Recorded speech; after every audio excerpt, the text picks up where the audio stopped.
Chapter 8, page 62. According to sociologists, American society has changed dramatically over the last 2 generations. Statistics show that we are much less involved in our communities than we used to be. And here to discuss what this might mean for our society is sociologist David Lee. Welcome to the program. Thank you. First of all, can you summarize the issue for us? Well, as you say, Americans in the United States, they are less involved in their communities than they were in, say, 1960. There's less participation all around. We get together a lot less, even with friends. Can you give us some examples?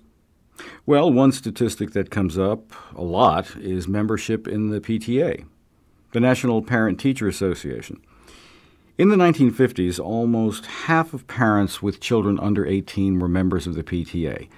They got together and attended meetings and raised money for their children's schools.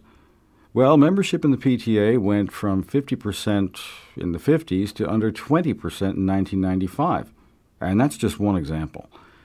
The number of people who attend other kinds of public meetings about local affairs, such as, improving bus service or crime in the neighborhood, has gone down by about 60%.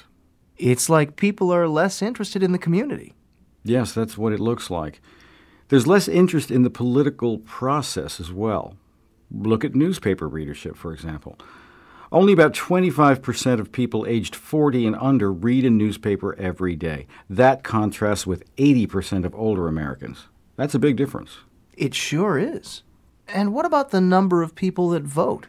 That's down too, isn't it? Yes, voting is a really very basic measure of political participation. And voting is way down. At the turn of the century, the last century, so in 1900, about 85% of eligible adults turned out to vote. In the last presidential election, less than 50% turned out. Yeah, I see the problem.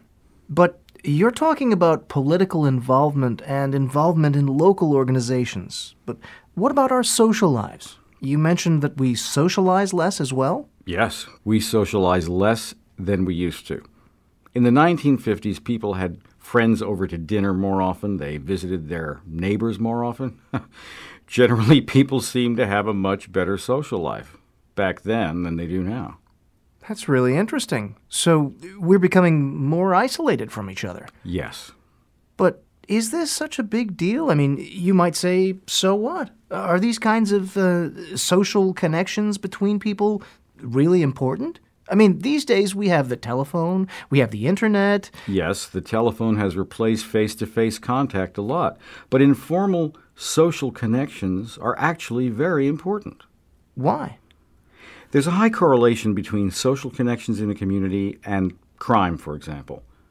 The more people know one another's name in a community, the less crime there is. I suppose that makes sense. Everybody knows who you are. Yep. And people living in communities where there are a lot of social connections tend to live longer. They have better health, and they're generally happier. Wow.